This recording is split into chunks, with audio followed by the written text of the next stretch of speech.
I'm Greta Tita Gita Mayor. Thank you so much for subscribing this channel. Please don't forget to like, share, or comment so that others will also be equipped about their purpose.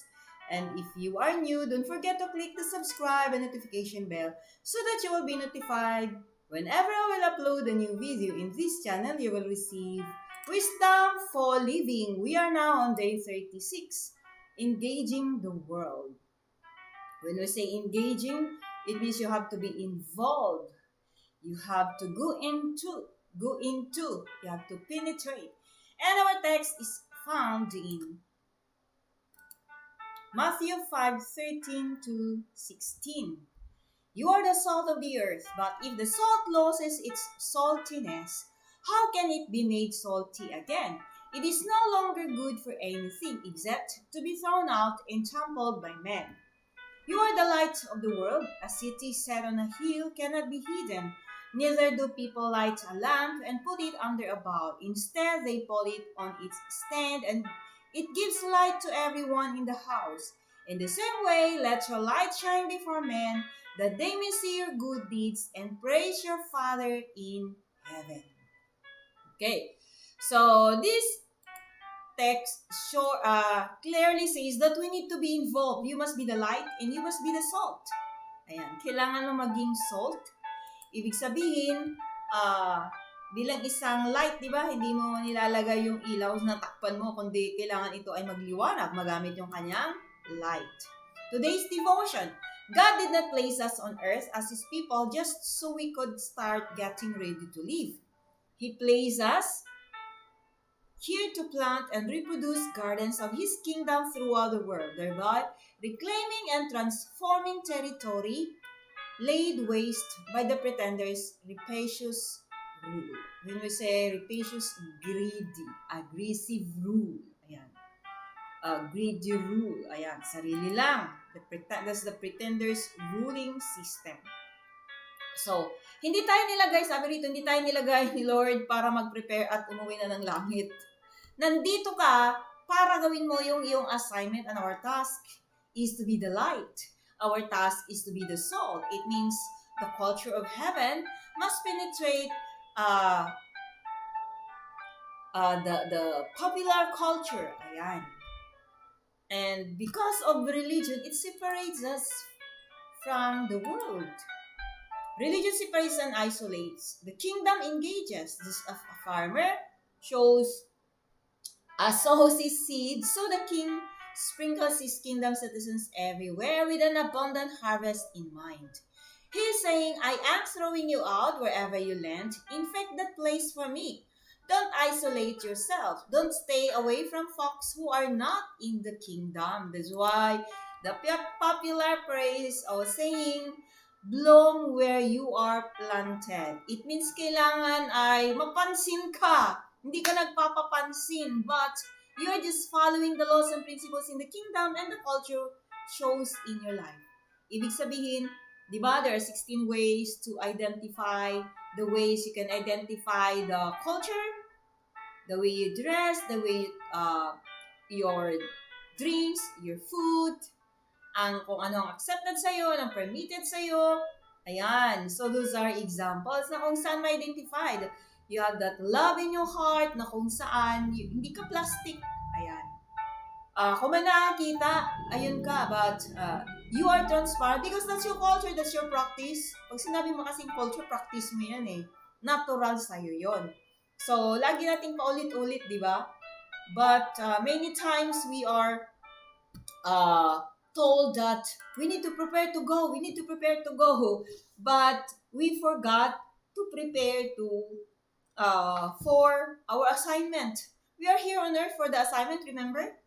That we are assigned here to do our task, to engage in the popular world, the popular culture, and that is the culture of darkness. So, God put us here for that purpose, for that task. Kailangan ay clear yon at maintindihan natin. So don't isolate yourself. Don't stay away from those folks that are not in the kingdom. Maliban lang kung tinataboy ka.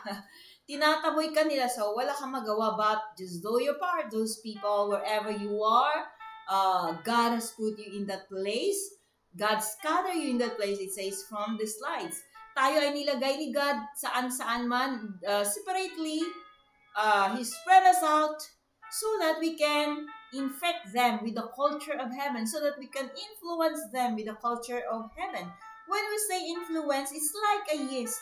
So the kingdom of God, remember? The kingdom of God, kinumpare ni Jesus Christ like a yeast. And if you are citizens of the kingdom of God, you are bringing with you the kingdom of God. It means you are a yeast. So, ang yeast, di natin nakikita how does it work. Silently working.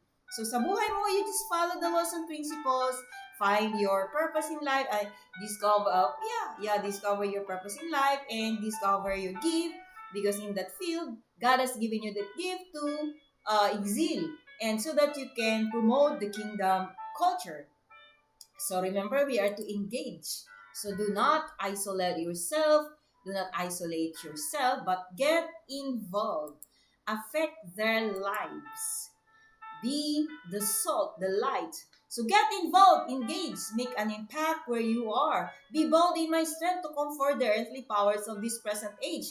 The world will soon see who is more powerful. The kingdom of heaven is not afraid of evil, and we who are its citizens need not fear it either, because the one who is in us is greater than the one who is in the world. See 1 John 4:4. So, huwag kang matakot pag kinukutya ka. Huwag kang matakot pag pinagtatawanan ka. Huwag tayong matakot kung sabi nila, oy, grabe, patindi ng patindi yung greed, patindi ng patindi yung masama nilang pag-dominate, pag-control. So, we should do our part also. They are promoting. So, anong gusto mong i-promote? Is it the kingdom of culture or the culture of darkness? Anong nire-represent mo? The kingdom of God or the culture or the kingdom of darkness? So, we should get involved na wag ka dapat natakot. So, sabi nila, oy, grabe na yung pagkalat ng mga masama.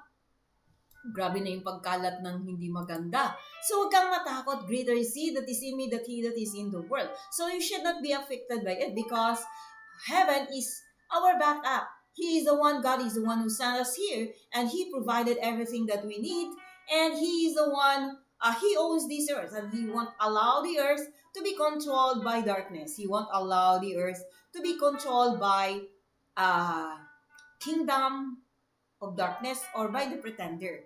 And that is our assignment now. God created us to do our part, to do our assignment. He gave the earth for us to rule.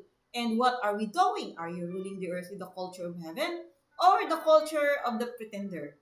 So, we should represent the kingdom culture, not the kingdom of this world. So, wag tayong matakot.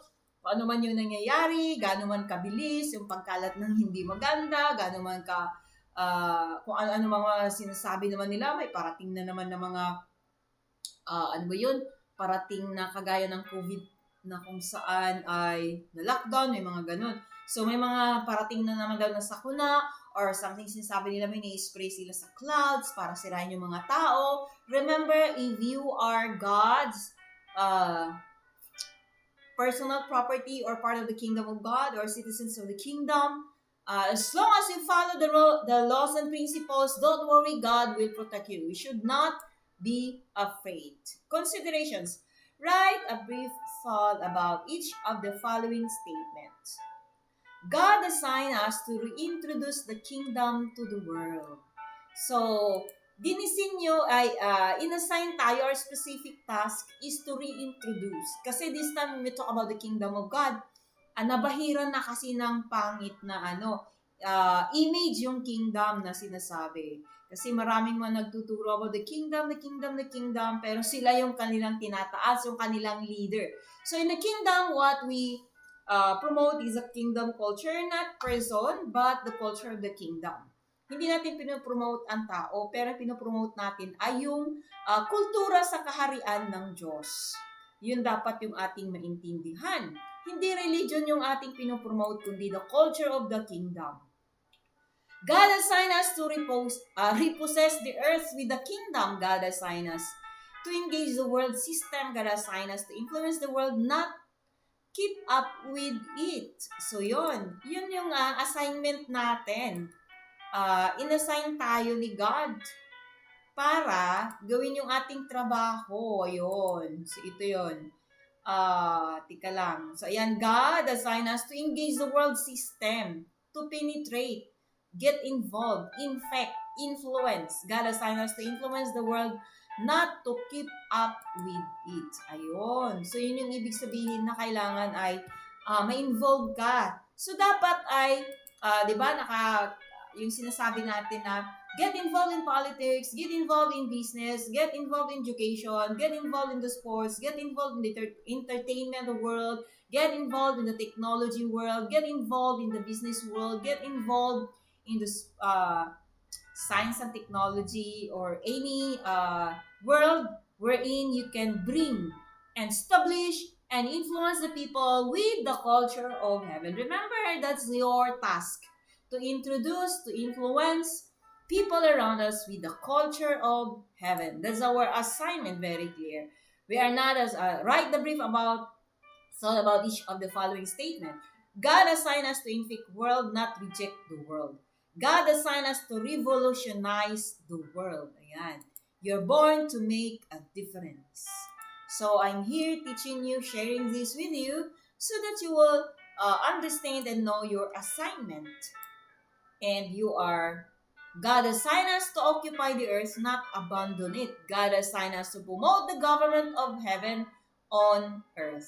So we are not assigned to occupy by fulfilling the purpose that we have, our selfish ambition, but to occupy ourselves.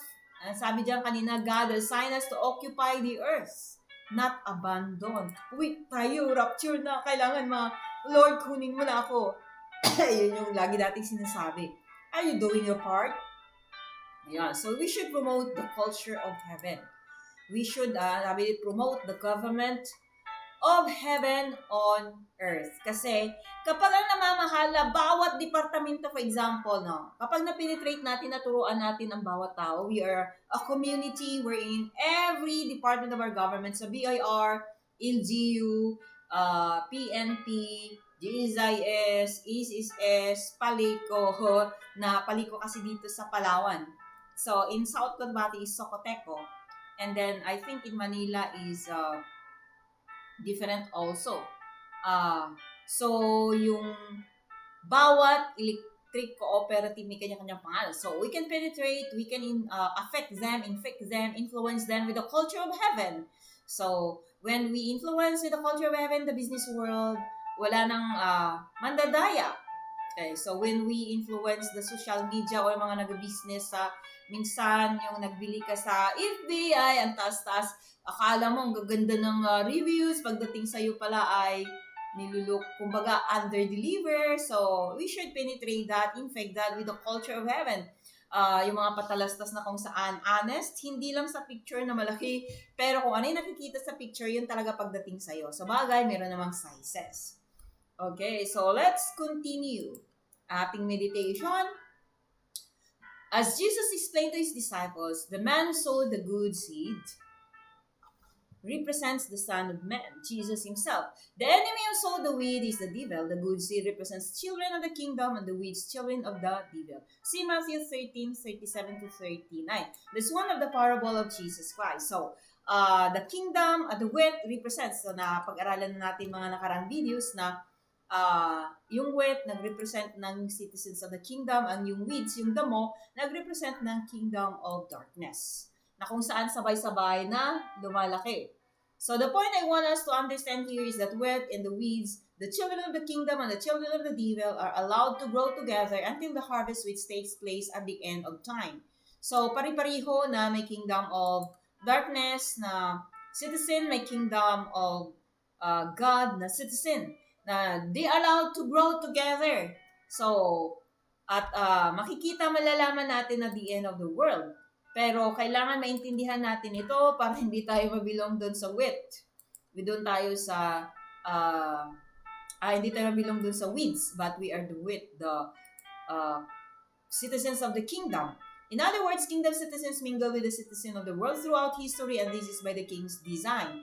He has chosen deliberately to leave his children in the world, in the midst of the weeds, so that we can make a difference in the lives of those weeds. So, hindi tayo isi-separate ni God ngayon kasi kailangan natin na group together. Paano natin sila ma-influence kung di natin sila makasama?